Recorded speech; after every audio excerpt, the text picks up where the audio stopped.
সুপ্রিয় দর্শক, আসসালামু আলাইকুম। শুরু করছি স্পোর্টস। স্পোর্টসে আজকে আমরা অবশ্যই কথা বলতে চাই বাংলাদেশের খেলা নিয়ে।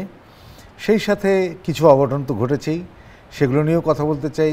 এবং যথারীতি আমাদের সাথে নিয়ামুর রশিদ রাহুল ভাই আমাদের এক্সপার্ট হিসেবে আছেন, সাথে বিশ্লেষক হিসেবে আরেকজন আছেন শাকের রুবেন। আপনাদের সবাইকে স্টুডিওতে স্বাগতম। রাহুল ভাই, শুরু করি বাংলাদেশকে দিয়েই। কি মনে ছিল আপনার, কি হয়েছে?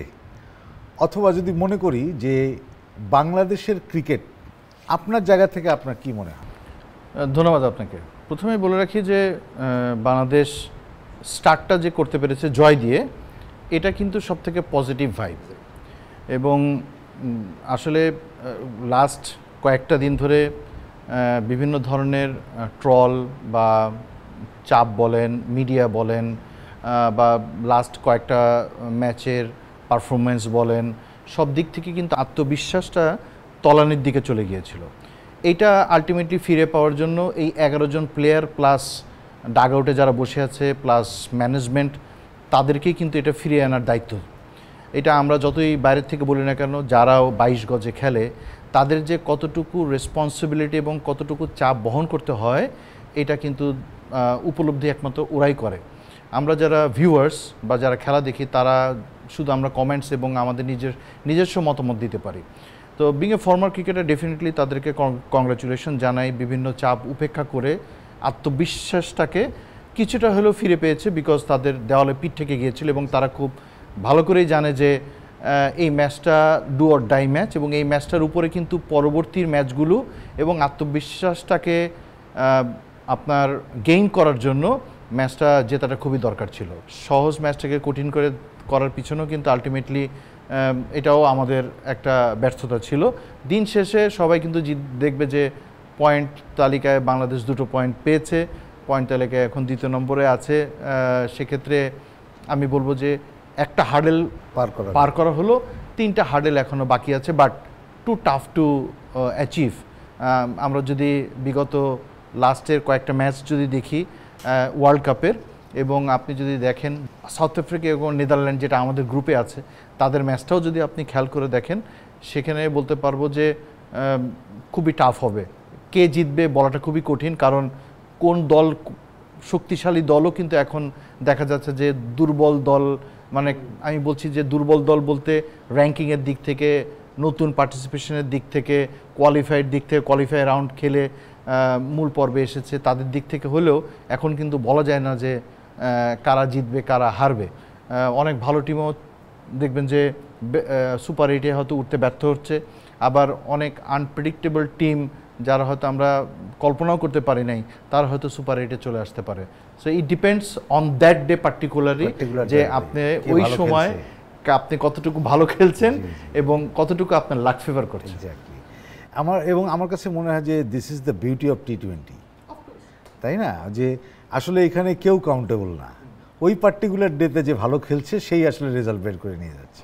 কারেক্ট। এবং অতি মানবীয় যদি একটা ইনিংস না খেলতেন ডেভিড মিলার, তাহলে হয়তো বা আমরা রেজাল্ট নেদারল্যান্ডের সাথে সাউথ আফ্রিকার রেজাল্টও আমরা অঘটন হিসেবেই কাউন্ট করতে। হ্যাঁ, এবং এক্ষেত্রে এই রেজাল্টটা যদি ধরেন আপনার নেদারল্যান্ডের পক্ষে যেত, তাহলে দেখা যেত যে আপনার শ্রীলঙ্কার কিন্তু আর একটা সুযোগ হয়ে এসে পড়তো T20 সুপার 8-এ যাওয়ার, কারণ তখন কিন্তু আলটিমেটলি সবার পয়েন্টই কিন্তু দেখা যায় যে 2-2 করে হইতো। তো সেক্ষেত্রে বাংলাদেশের জন্য আবার একটু কঠিন হইতো। সাউথ আফ্রিকাকে গিয়ে তখন আমরা হারানোর জন্য ডেফিনেটলি হারানোর জন্য চেষ্টা করে, বাট কঠিন হয়ে যেত। যারা বেটার পারফর্ম করবে, 100% থেকে 110%, 20% এফোর্ট যারা দিবে, তাদের পাল্লাটা অনেক সময় কঠিন হবে, বিকজ এই উইকেটে বল আপনার কোন চরিত্র কী ধরনের বিহেভ করবে সেটা কিন্তু বলাটা খুবই কঠিন। আপনি যখন পার্সেন্টেজের কথা বললেন, শান্তর মুখ থেকেও একই কথা বেরিয়েছে যে আমরা 120% দিয়েছি। সেই জায়গায় কি আপনার মনে হয় টিমের এফোর্ট ছিল 120%? অফকোর্স ছিল। আপনি দেখেন যে তাদের বডি ল্যাঙ্গুয়েজটা আপনি চিন্তা করবেন যে বাংলাদেশ আসলে ম্যাচটা জেতার জন্য খুবই হাঙ্গার ছিল, এবং এই এই এই জিনিসটাই কিন্তু দরকার ছিল। এবং আপনি সব থেকে একটা জিনিস খেয়াল করবেন যে প্র্যাকটিস ম্যাচ, তারপরে সিরিজ এবং মূল পর্বে ম্যাচের মধ্যে কিন্তু আকাশ পাতাল ডিফারেন্স থাকে। গতকালকে আপনি দেখবেন যে সাকিব আল হাসান প্রচুর সাজেশন দিচ্ছে, হেল্প করছে শান্তকে, মাহমুদুল্লাহ ব্যাকআপ দিচ্ছে বলারকে, যে ব্যাটসম্যানকে কোন সময় কোন ব্যাটসম্যানকে কী ধরনের বল দিলে আমাদের জন্য এফেক্টিভ হবে, সেটাও কিন্তু শান্ত বলেন, সাকিব বলেন, মাহমুদুল্লাহ বলেন, লিটন দাসকে যদি দেখেন যে he has done A tremendous job in the back of the wickets, super একটা উইকেট কিপিং করেছে, ভালো কিছু কিছু সেভ করছে, ভালো কিছু কিছু ক্যাচ নিয়েছে, আমাদের ফিল্ডিংটাও কিন্তু মানে অসাধারণ হয়েছে। তো সব কিছু মিলে কিন্তু আপনারা আমাদের ব্যাটিং বলেন, বোলিং বলেন, আমরা আরও একটু বেটার করতে পারতাম ডেফিনেটলি। আমরা অনেক ইজি ম্যাচটাকে 124 রানটাকে আমরা অনেক ইজি জিততে পারতাম, বাট এটা আমরা নিজেরাই কিন্তু কঠিন করে নিয়েছি। ডিসপাইট আমাদের অনেক ভুল ছিল, আমরা দুটো টিমই কিন্তু আমরা ব্যাটিং দিক থেকে খুব একটা ভালো করি নাই। আমি শ্রীলঙ্কাও কিন্তু ভালো একটা পার্টনারশিপ করতে করতে রেগুলারাইজ ব্রেক ইভেনে তারা উইকেট থ্রো করে এসছে, আমরাও কিন্তু আগে উইকেট থ্রো করে এসেছি, আবার সেট হয়ে যাওয়ার পর আমরা উইকেট থ্রো করে এসেছি। পার্টনারশিপটা আরও বড় করতে পারতাম, সেখানে হয়তো 6-7 উইকেটে আমরা ম্যাচ জিততে পারতাম, বাট ওইটা কিন্তু আমাদের হয় নাই।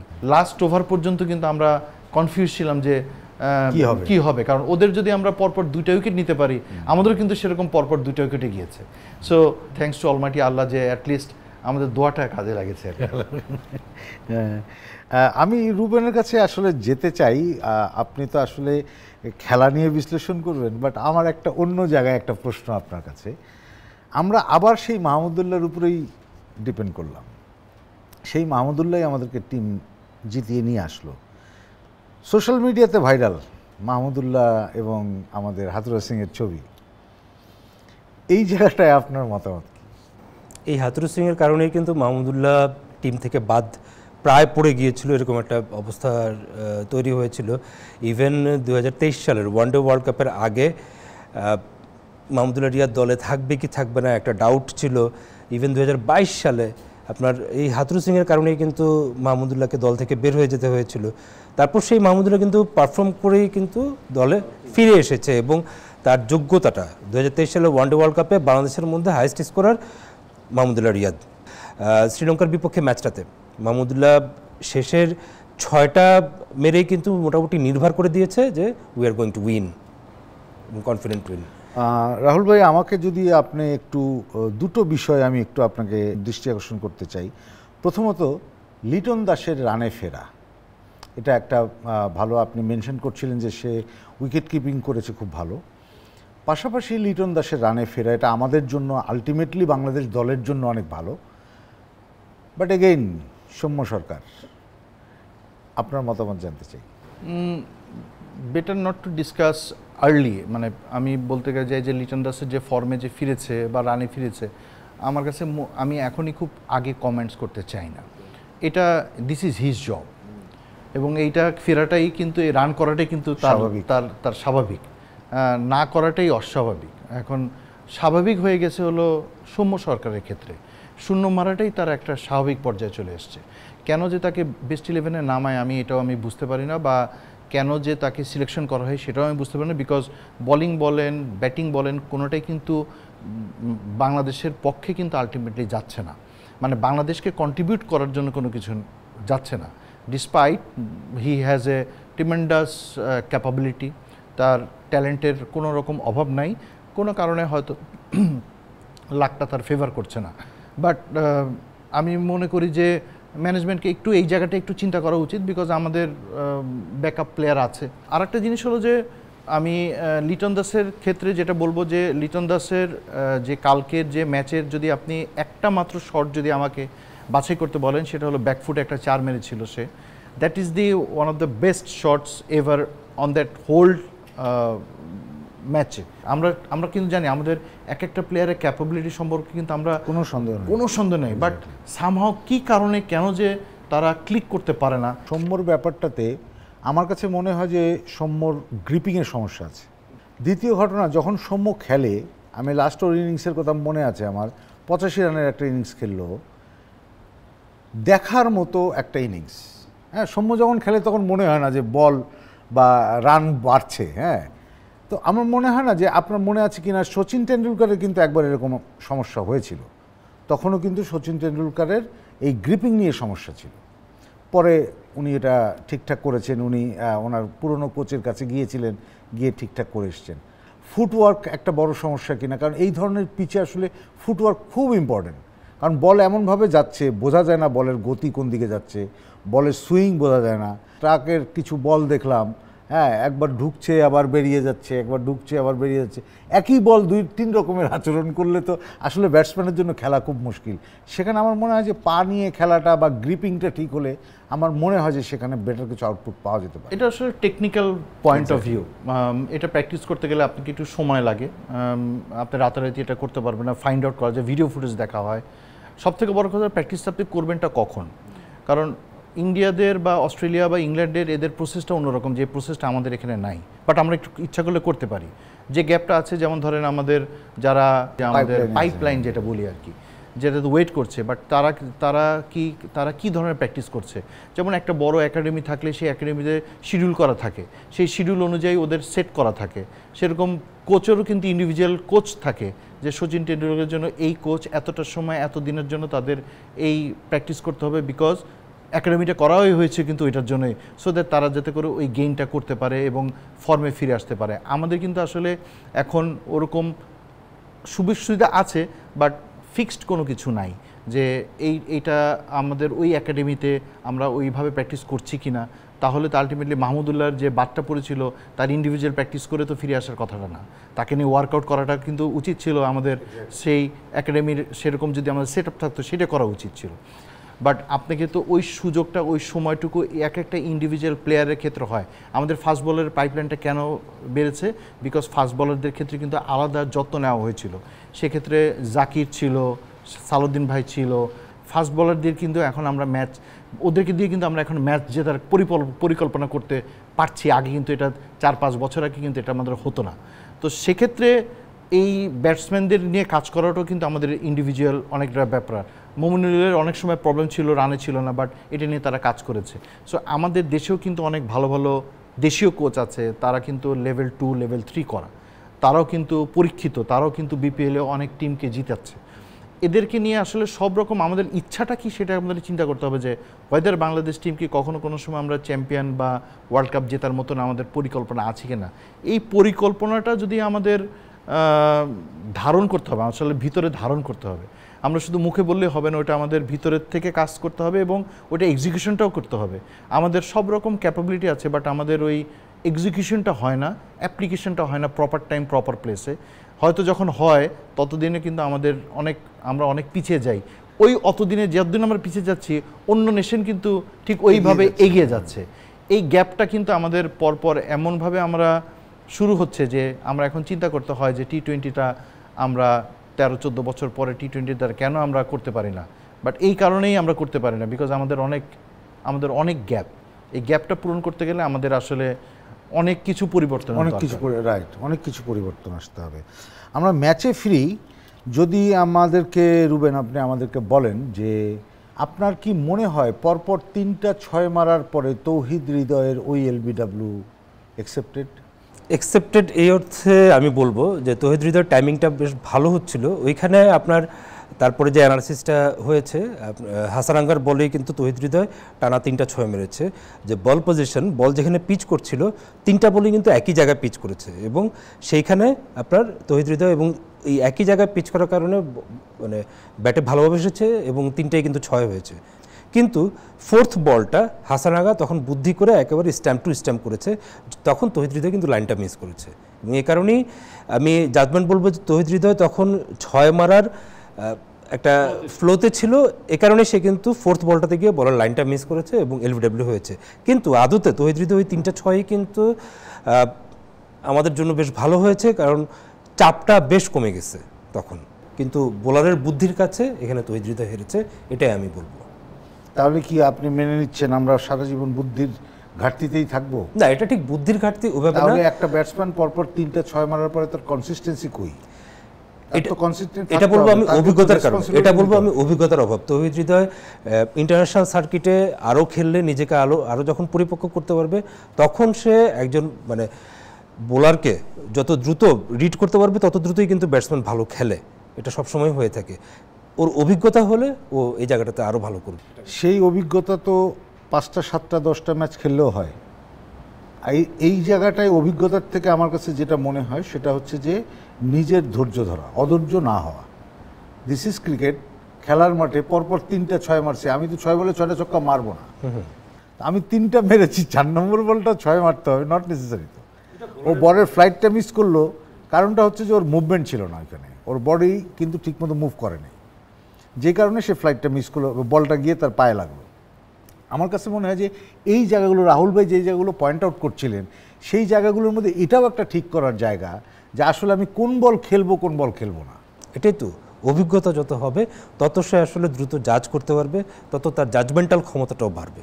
হ্যাঁ, মেবি আপনারা সেফ সাইডে খেলবেন।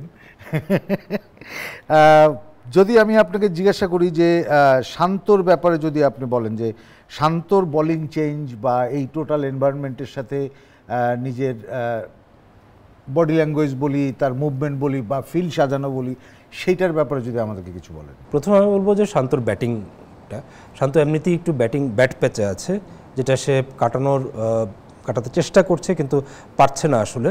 এবং শ্রীলঙ্কার বিপক্ষে ম্যাচটাতেও কিন্তু সে পেরে ওঠেনি, এবং শান্ত যেভাবে আউট হয়েছে সেটা কিন্তু একজন ক্যাপ্টেনের জন্য দৃষ্টিকটু। কারণ ক্যাপ্টেন যদি ফ্রন্ট থেকে লিড না করতে পারে তাহলে কিন্তু সেই টিম কখনোই ভালো করতে পারবে না, সেটা ব্যাটিং হোক বা বোলিং হোক, সব দিকেই।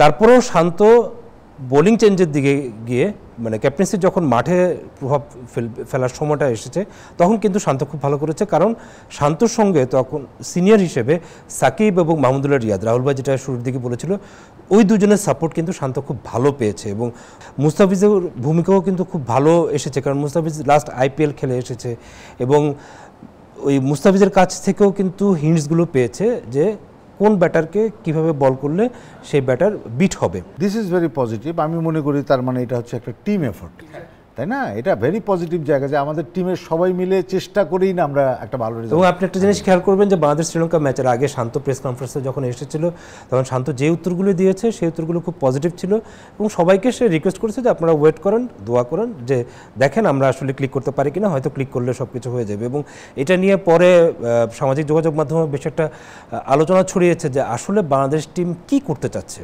বাংলাদেশ টিম যে অ্যান্সারগুলো দিচ্ছে সেই অ্যান্সারগুলো কোনো কংক্রিট অ্যান্সার না। শান্ত কিন্তু ওই দিনের প্রেস কনফারেন্সে কোনো কংক্রিট কোনো অ্যান্সার দেয়নি, সব ভাষা উত্তর দিয়েছে। এবং মানে সবাই ধারণা করেছিল যে আসলেই বাংলাদেশ টিম থেকে এমন একটা মেসেজ সবাইকে দেয়া হচ্ছে যাতে সবাই একটু ধোঁয়াশার মধ্যে থাকে, কেউ যাতে বাংলাদেশ টিম সম্পর্কে আসলে ওরকমভাবে কংক্রিট কোনো ডিসিশনে না যেতে পারে। এবং বাংলাদেশ টিম সেটা মাঠে করে দেখিয়েছে।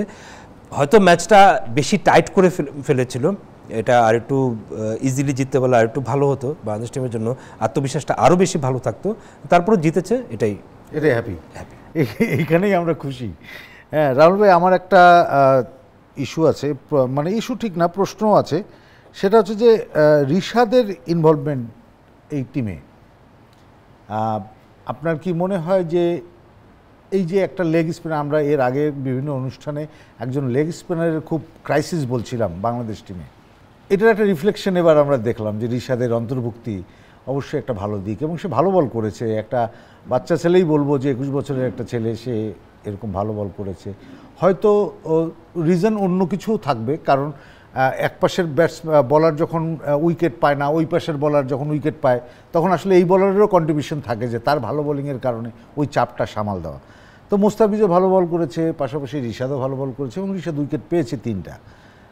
রিশাদের ব্যাপারে আপনার মতামত জানতে চাই। একটু ব্যাকে যেতে চাই এটার ক্ষেত্রে, কারণ রিশাদ তো এমনি হঠাৎ করে উঠে আসে নাই। Thanks to BCB and Pakistani leg spinner ছিল আমাদের ঘরোয়া ক্রিকেটে খেলে গিয়েছে, শাহেদ মাহমুদ, তার আন্ডারে কিছু প্লেয়ার নিয়ে লেগ স্পিনারের কিছু ভালো উঠতি কিছু প্লেয়ার সারা বাংলাদেশ থেকে নেওয়ার চেষ্টা করেছে। রিশাদেও কিন্তু এর আগেও ছিল, তাকে বিভিন্ন ঘরোয়া ক্রিকেটে খেলা হয়েছে। বিকজ রিশাদ বলেন বা এর আগে আমাদের আরও 2-3টা লেগ স্পিনার ছিল, তারা up to the mark bowling করতে পারছিল না। রিশাদের একটা ব্যাপারটা হলো যে তার কনসিস্টেন্সিটা ছিল, লেগ স্পিন স্পটটা ভালো ছিল, অভিজ্ঞতা কম ছিল, বাট ঘরোয়া ক্রিকেটে খেলানোর জন্য যেসব কোচের আন্ডারে ছিল, যেসব টিমের আন্ডারে ছিল, আমি তাদেরকে ধন্যবাদ দিই যে না, তার উপর ভরসা করে অ্যাটলিস্ট একটা লেগ স্পিনারকে তারা সুযোগ দিয়েছে to gain the experience, so that সে বাংলাদেশ টিমকে কখনো কোনো সময় তাকে সার্ভিস দিতে পারে। So that is main important thing. So why রিশাদকে আমরা এখন বাংলাদেশ টিমে কেন করছি, বিকজ সে এখন এই 4টা ওভার বা 10টা ওভার বল করার মতন তার অভিজ্ঞতা এখন হয়েছে। তার যে জিনিসটা ছিল সেটা হলো যে ল্যাক অফ কনফিডেন্স। এই কনফিডেন্সটা যারা সিনিয়র প্লেয়ার আছে তারা দিয়েছে, ম্যানেজমেন্ট দিয়েছে। লেগ স্পিনার একটা ওভারে 6টা 6 খাবে, বাট আরেকটা ওভারে কিন্তু 3-4টা উইকেটও নিবে, এই বিশ্বাসটা কিন্তু ম্যানেজমেন্টের আছে। সো রিশাদ ইজ আমাদের বাংলাদেশের জন্য খুব অ্যাসেট, তাকে নার্চার করতে হবে। এটা শুধু আমার কথা না, এটা তামিম ইকবাল পর্যন্ত বলেছে যে Rishad has to be nurture. তো সেই জিনিসটা আমাদেরকে করতে হবে এবং তাকে খেয়াল করতে হবে। এর পাশাপাশি যেসব লেগ স্পিনারদের আমাদের মাথায় আছে যে ইন ফিউচার আন্ডার-19 বলেন, এ টিম বলেন, তাদেরকে যদি আরও 3-4টা স্পিনারকে নিয়ে আমরা যদি ট্যুর করতে পারি বা খেলাতে পারি, সেক্ষেত্রে আমাদের জন্য অনেক ভালো হবে। অ্যাটলিস্ট পেস বলারদের যেরকম একটা ব্যাকআপ লাইন তৈরি হয়েছে, লেগ স্পিনারের ক্ষেত্রেও যাতে করে আমরা ব্যাকআপ লাইন করতে পারি, এটাও কিন্তু আমাদের অনেক চিন্তার ব্যাপার আছে। So it's a big plan, but রিশাদের কাজটা রিশাদ করেছে, উইকেটের কিছু হেল্প সে পেয়েছে এবং আপনি দেখবেন যে ওই হেল্পটা কিন্তু কাজে লেগেছে। আমি প্রথমে আগে বলি, এর আগের সাথে আমি আপনাকে বলেছি, দিস ওয়ার্ল্ড কাপ আমরা যা করতে চাচ্ছি সেটার পুরোপুরি নির্ভর করছে কিন্তু উইকেটের উপরে, এনভায়রনমেন্টের উপরে। এই উইকেট কিন্তু আলটিমেটলি নাইদার ব্যাটসম্যানদের ফেভারে আছে নর বলারদের ফেভারে আছে। এটা এক একটা দিন এক একটা ফেভারে যায়। আপনি যদি আফগানিস্তানের খেলা যদি দেখেন, সেটা ব্যাটসম্যানদের ফেভারে যাচ্ছে, তারা খুব ভালো ব্যাটিং করছে। আবার পরবর্তীতে যখন সেকেন্ড ইনিংসে দেখা যাচ্ছে যে স্পিনাররা ডোমিনেট করছে, অন্যান্য ব্যাটসম্যানরা খেলতেই পারছে না। সো কখন যে কোন চিত্র বা উইকেট ধারণ করছে এটা বলাটা খুবই টাফ। এটা আমাদেরকে বলতে হবে যে আমাদেরকে ওই দিনে ওই সময় বুঝে, উইকেটের ধরন বুঝে আমাদের খেলাটা সব থেকে ভালো হবে। যদিও আমাদের যদি টার্গেট করি যে আমরা আজকে 200 রান করব, হবে না। 100 রান করলেও কিন্তু এটা ফাইট ব্যাক করা যায়। সেটা লাস্টের ম্যাচ যদি আমরা সাউথ আফ্রিকা নেদারল্যান্ডও দেখি, আপনি দেখতে পারবেন যে 18তম 19তম ওভারে কিন্তু খেলাটা শেষ হয়েছে। সো আপনি যদি আপনার প্ল্যানিং অনুযায়ী, আপনার যে সৈন্য আছে সেই অনুযায়ী যদি আপনি খেলতে পারেন যে না, তার কতটুকু দায়িত্ব, কতটুকু করতে পারবে, সেটা যদি আপনি বিশ্বাস রাখেন, তাহলে হয়তো আপনি ইমপ্রুভ করতে পারবেন। বাট এখানে আসলে জয় পরাজয়টা আমার কাছে খুবই এতটি ইম্পর্টেন্ট মনে হচ্ছে না, কারণ এটা আপনার হাতে নেই। সো রিশাদ ডেফিনেটলি আমাদের একটা ভালো asset. Not to comments early, আমরা চাই যে সে তার কনসিস্টেন্সি, তার কনফিডেন্সটুকু সে আরও ডে বাই ডে ইমপ্রুভ করুক এবং টিমের জন্য যেটা দরকার সেটা দিতে পারলেই আমার মনে হয় যে এটা সবথেকে বড় পদক্ষেপ হবে আর কি। এই যে আপনি একটু আগে বললেন যে প্ল্যানিংয়ের কথা, এই নার্সিংটার জন্য আমার মনে হয় যে বিসিবি রিসেন্টলি যে মুস্তাককে ইনভলভ করেছে। সো আমার মনে হয় যে দেয়ার মাইট বি এ পসিবিলিটি আরও রিশাদ আমাদের হয়তো আসতে পারে ভবিষ্যতে ইনশাআল্লাহ। কি বলবেন পাকিস্তান যুক্তরাষ্ট্র? মিরাকল, যুক্তরাষ্ট্রের জন্য এটা একটা মিরাকল এবং খুবই পাকিস্তানের জন্য খুবই অঘটন।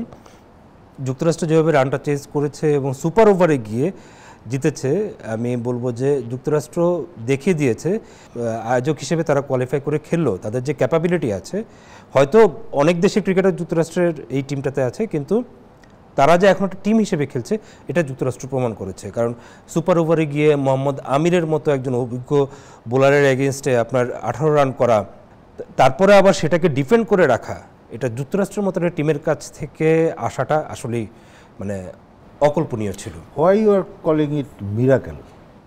মিরাকেল আমি বলছি কারণ পাকিস্তান বড় টিম সবসময় যে কোনো ফরম্যাটে, এবং সেইখানে যুক্তরাষ্ট্র যেভাবে তাদের নার্ভটা সামলে খেলেছে, মানে পাকিস্তান সেখানে আসলে যুক্তরাষ্ট্রের মানে নার্ভাস হয়ে গেছে আমি বলবো।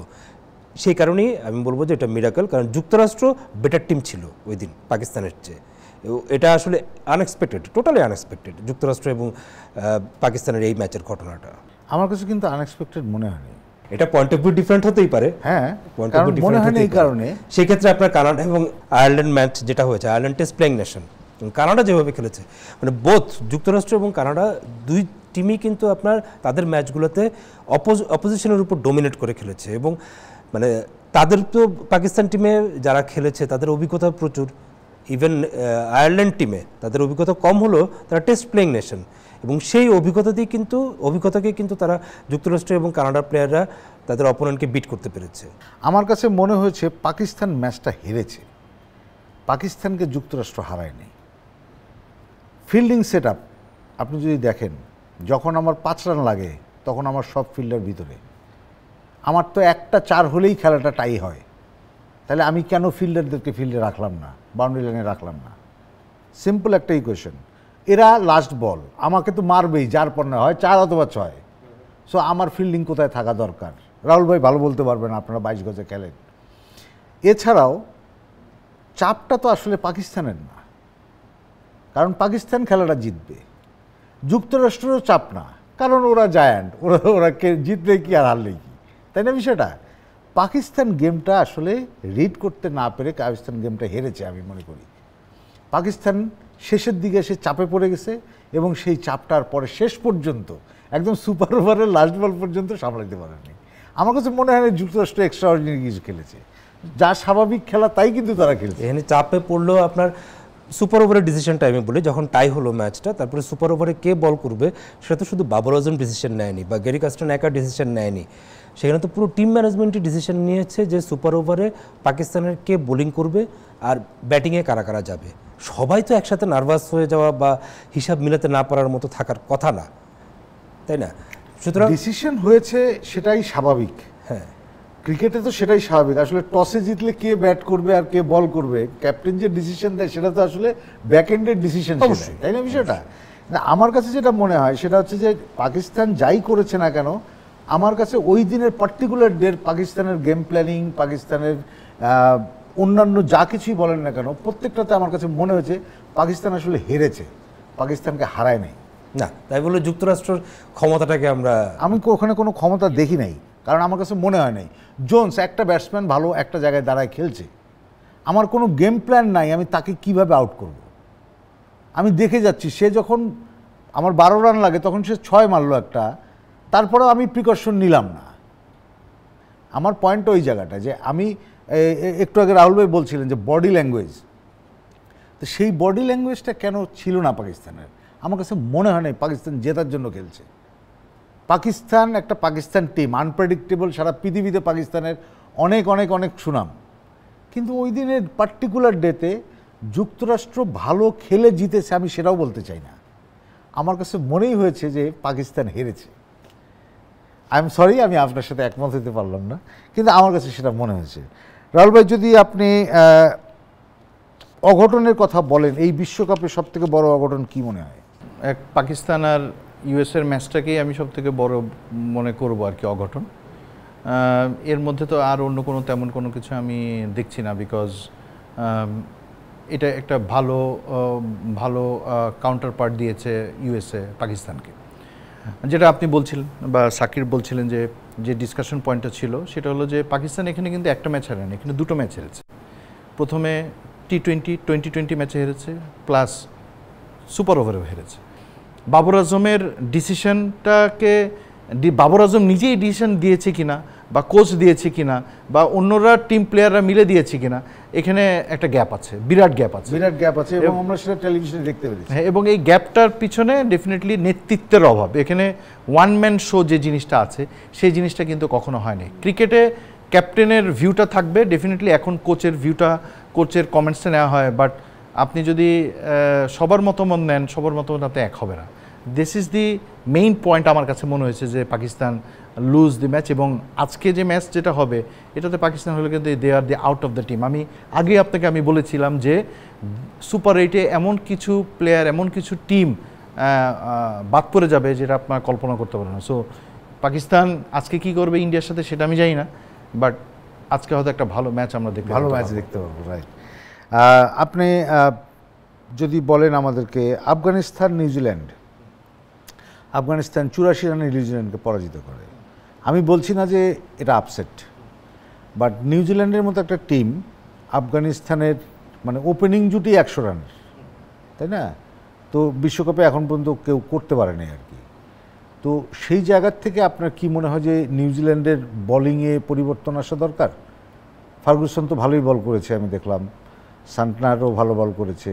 সো আমার কাছে মনে হচ্ছে যে কোথাও একটা সুরে কোথাও একটা তারের মিসিং। হ্যাঁ, আপনি বলতে পারেন একটা মিসিং, তো মিসিং ঠিক না, এটা যে জিনিসটা আমার কাছে মনে হচ্ছে সেটা হলো আইপিএল। আপনি দুটো টিমের ম্যাক্সিমাম প্লেয়ার কিন্তু আইপিএলে খেলা, এবং সবাই জানে যে কে কোন জায়গাটা দুর্বল, কারণ বোল্টের খেলাটা ডেফিনেটলি বোল্ট বোলিং করেছে, আফগানিস্তানের ব্যাটসম্যানরা কিন্তু খুব ভালো করেই জানে তার শক্তিটা কী। ফার্গুসন জোরে বল করে, সেটাও কিন্তু অ্যাডভান্টেজ নিয়েছে, এবং বোল্ট বলেন বা ফার্গুসন বলেন বা স্যান্টনার বলেন বা সৌদি বলেন, তারা যে টাইমের বোলিংটা করেছে তারা কিন্তু উইকেটের থেকে খুব বেশি অ্যাডভান্টেজটা কিন্তু তারা পায় নাই।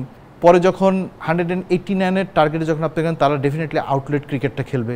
ওই স্পিনারদের ক্ষেত্রে ওয়ার্ল্ড ক্লাস স্পিনার তারা কিন্তু সবাই আইপিএলে খেলে।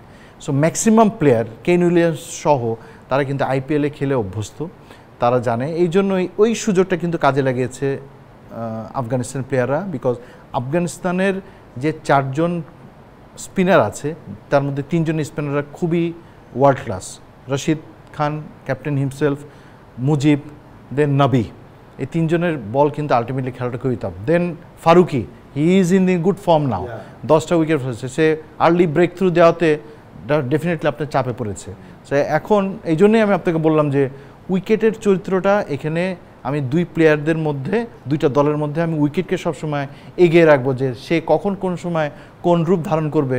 যে কোনো একটা আর্টস ট্রাভেলসকে আপনি হয়তো, বেটার টিমকে আপনি হয়তো ধসে দিতে পারে, এবং একটা মানে newcomer, new player, new team হয়তো সুপার 8-এ আসতে পারে। So you never know. তো আমিও রুবেনের কাছে একটা বিশ্লেষণের জায়গার থেকেই আমি আপনাকে প্রশ্ন করি, আইপিএলে কেন উইলিয়ামস 2টো ম্যাচ খেলেছে 14টার মধ্যে। সো সারা আইপিএলই সে বসা ছিল, সে এখন টিমের ক্যাপ্টেন, সো সে রান পায় নাই, একটা ইস্যু। দ্বিতীয় ইস্যু, রাচিন রবীন্দ্র ফর্ম, আইপিএলের ফর্মটা সে ক্যারি ফরওয়ার্ড করতে পারছে না, এখানেও একটা বড় ইস্যু। দ্বিতীয় ইস্যু হচ্ছে যে একই ম্যাচে ফারুকি 4 উইকেট, রশিদ খান 4 উইকেট, একজন লেগ স্পিনার, একজন ফাস্ট বলার। আপনার জায়গা থেকে কি বলবেন? অপোজিশন টিমের প্লেয়াররা কে কোন জায়গায় শক্তিমত্তা এবং দুর্বলতাটা, ওই পড়াশোনাটা আফগানিস্তান খুব ভালো করেছিল ওই দিন, এবং সেই কারণে কিন্তু রহমানুল্লাহ গুরবাজের কাছ থেকে এইটি আপ একটা ইনিংসও যেমন দেখা গেছে, তেমনি ফজলক ফারুকির এবং রশিদ খানের বোলিং পারফরমেন্সটা কিন্তু দারুণ দেখা গিয়েছে। অপোজিট টিম সম্পর্কে বেশ ভালো ধারণা থাকাতেই কিন্তু আফগান দলটা ওই দিন এত ভালো রেজাল্ট করেছে, এবং রানের গ্যাপটাও, জয়ের যে গ্যাপটা, সেই গ্যাপটা কিন্তু এত বেশি ছিল, এবং আফগানিস্তান কিন্তু পুরো ম্যাচটাতেই আফগানিস্তানই ডোমিনেট করেছে, কখনোই কিন্তু নিউজিল্যান্ড করে নাই, ছিল না তারা কখনোই। আর ব্রাভো জয়েন করেছে আফগানিস্তান টিমে অ্যাজ এ বোলিং কোচ। ইংল্যান্ডের প্রাক্তন ব্যাটসম্যান, সে তো মেইন কোচ হিসেবে আছেই। আপনার কি মনে হচ্ছে না যে আফগানিস্তান টিমটা development is growing very fast? Of course, এবং আফগানিস্তান আপনি শুধু দেখবেন যে তাদের লাকটাই শুধু ফেভার করছে না, তারা কিন্তু যে কোনো একটা বড় টুর্নামেন্ট জেতার মতন তাদের সেই ক্যাপাবিলিটি আছে, এবং তাদের যে মেইন 5টা batsman, allrounder, fast bowler and the spinner, তারা কিন্তু খুবই ব্যালেন্সড একটা টিম। এই ব্যালেন্সড টিমটা কিন্তু তারা এখন মাঠে দেখাচ্ছে। তারা চায় যে তারা এমন একটা নেশন যে সবাই তাদেরকে যেভাবে দেখে সেই ধারণাটা তাদেরকে চেঞ্জ করাটাই তাদের মিশন। এবং আপনি দেখবেন যে তাদের যে জার্সি আনভেইল যেটা যখন হয়েছে, যে অ্যাডটা যেটা দিয়েছে, এখানে কিন্তু আপনি একটা ভালো মেসেজ কিন্তু আপনি পেয়ে যাবেন। তারা কিন্তু আসলে হোল নেশন এক হওয়ার জন্য চেষ্টা করছে, এবং এই ক্রিকেটটা ঘিরে কিন্তু তাদের এই মেসেজটা পুরো ওয়ার্ল্ডকে দেওয়া যে দে আর ডেফিনেটলি টাফ গাই, এবং তারা ভালোভাবেই তারা এই মিশনটাকে কাজে লাগাতে চায় ক্রিকেট দিয়ে, এবং জয় করতে চায় মানুষের মনে, যে তারা এমন একটা ক্রিকেট জাতি যাতে করে বিধ্বস্ত জাতি হিসেবে হলেও তারা যে কামব্যাক করতে পারে, তারা কিন্তু সেটা ক্রিকেট থেকে বোঝাচ্ছে। এবং তাদের পারফরমেন্সটাও কিন্তু দেখবেন যে ব্রায়ান লারারও কিন্তু বাজির ঘোড়া আফগানিস্তান হতে পারে, বিকজ বড় বড় ক্রিকেটাররা কিন্তু দেখবেন যে তারা তাদের যে অভিজ্ঞতা এবং তাদের যে আই সাইট, তারা কিন্তু বুঝতে পারে যে না তাদের মিশনটা কীরকম। কারণ এক একটা টপ ক্লাস ক্রিকেটাররা যারা আছে তারা তো অনেক এক্সপিরিয়েন্স Yeah, yeah. এবং তারা কিন্তু বিভিন্ন দল বিভিন্ন দলের কার্যক্রম প্ল্যানিং সম্পর্কে জানে। তার কমেন্টসটা ফেলে দেওয়ার মতন নেই এবং তারা তো পারফর্ম করছে ভালো। পারফর্ম করছেই, রাইট রাইট। কি বলবেন 201 রানের ইনিংস অস্ট্রেলিয়ার এই স্কোর আপনি কোন জায়গাটায় পজিটিভ দেখছেন? পজিটিভ হলো ড্রপ পিচটা আসছে কোত্থেকে? অস্ট্রেলিয়া থেকে। অস্ট্রেলিয়া থেকে। সো অস্ট্রেলিয়া এই পিচে ভালো খেলে করবে, এটাই অভ্যস্ত স্বাভাবিক। এবং অস্ট্রেলিয়া এমন একটা টিম যে যখনই আইসিসির কোনো ইভেন্টে খেলা হয় তাদের চরিত্র কিন্তু অন্যরকম হয়, দে আর ভেরি প্রফেশনাল একদম। এবং তারা তাদের থাকা খাওয়া চলা ফেরা তারা ভেরি প্রফেশনাল এবং আপনি কার সাথে খেলবেন তারা সেই রকমভাবেই তারা প্ল্যানিং করে ওঠে। প্লাস ড্রপ পিচটা আসছে হলো অস্ট্রেলিয়া থেকে, they are very much use to play with this kind of pitches. So this is your answer. Thank you. আপনার? সেই ম্যাচটাতে কিন্তু অস্ট্রেলিয়া কোনো ব্যাটসম্যান 50 করেনি, মানে অস্ট্রেলিয়া এবং ইংল্যান্ড ম্যাচটাতে, কিন্তু তারপরও 200 রান হয়েছে। ছোট ছোট কিছু ইনিংসে যে একটা মানে একটা দলের রানকে একটা বড় একটা রান দিতে পারে, এটা কিন্তু অস্ট্রেলিয়ার প্রমাণ এবং প্রফেশনাল ক্রিকেটের কিন্তু এটা একটা প্রমাণ এবং সবাই ডাবল ফিগার। সবাই ডাবল ফিগার। লাস্ট প্রশ্ন করি, আমাদের আজকের অনুষ্ঠানের শেষ কোয়েশ্চেন। ভারত পাকিস্তান দ্বৈরথ আপনাদের জায়গা থেকে যদি বলেন রাহুল ভাই। সবসময় এটা একটা এক্সাইটিং ম্যাচ, সারা ওয়ার্ল্ড এটা নিয়ে বসে থাকে। সব থেকে বেশি সুবিধা পায় হলো যারা স্পন্সর্স, তারা অনেক বেশি এই দুইটা টিমের ম্যাচের জন্য বসে থাকে আর কি, because lots of the financials sponsors and other things, they are really earning lots of money, যেটা ক্রিকেটের জন্য ভালো। আর দুইটা টিমের মধ্যে ডেফিনেটলি আমি ইন্ডিয়াকে আগে রাখবো, বিকজ পাকিস্তান চাইবে ডেফিনেটলি ডোমিনেট করে খেলার জন্য, যাতে করে তারা সুপার 8-এ টিকে থাকে। আর ইন্ডিয়া চাইবে যে আমি সুপার 8-এরটা কনফার্মেশন করার জন্য। সো এখানে একটা ভালো একটা ম্যাচ হবে। দুটো টিমের মধ্যেই কিন্তু ভালো ফাস্ট বলার আছে, ব্যাটার আছে। ইন্ডিয়া টিমটাকে আমাকে অনেক গোছালো মনে হয়, because they are in a good shape now. Pakistan টিমকে এখন একটু অগোছালো মনে হচ্ছে, বিকজ তারা খুব ক্লোজ একটা ম্যাচ হেরে এসছে, সেটা নিয়ে অনেক কন্ট্রোভার্সি আছে। একটা ভালো একটা এক্সাইটিং ম্যাচ দেখার অপেক্ষা আছি। পরাজয়টা আমার কাছে খুব বেশি ইম্পর্টেন্ট না। আমি যেটা বলবো, পাকিস্তান আজকে ভারতের কাছে পুরোপুরি আউটপ্লেড হয়ে যাবে। তারা কোনো ডিপার্টমেন্টেই ভারতের সঙ্গে আসলে পেরে উঠবে না, এটাই হবে। কারণ ভারত মানে মেন্টালিটি, মানসিকতা যেরকম, মানে সেটা যদি ভারত ঠিক রাখতে পারে, ভারতের প্লেয়াররা, পাকিস্তান আসলে পাত্তা পাবে না আজকে। আমারও তাই মনে হয়, কারণ পাকিস্তান যেই সিচুয়েশন পাকিস্তান পার করে আসছে, আর ভারত যেই রকম প্রফেশনালিজম তৈরি হচ্ছে ওদের মধ্যে আস্তে আস্তে। আইপিএল অনেক বড় একটা ফ্যাক্টর যদিও, কিন্তু তারপরেও কিন্তু কাছাকাছি। আপনি দেখেন যে এখন অস্ট্রেলিয়ার চোখে তাকায় কথা বলে ভারতীয়রা, তাই না? সো ইট মেক সেন্স যে ভারতীয়রা অনেক দূরে গিয়েছে। পাকিস্তান যে আনপ্রেডিক্টেবল টিম, এটা বরাবরই। সব বরাবর যায়। এখন আপনি হারলেও আনপ্রেডিক্টেবল, জিতলেও আনপ্রেডিক্টেবল। সো এটা আসলে আমি এই জন্য বললাম যে আনপ্রেডিক্টেবল হিসেবেই থাক। Thank you very much. আপনাদের দুজনকেই অসংখ্য ধন্যবাদ আমাদের সাথে সময় দেওয়ার জন্য।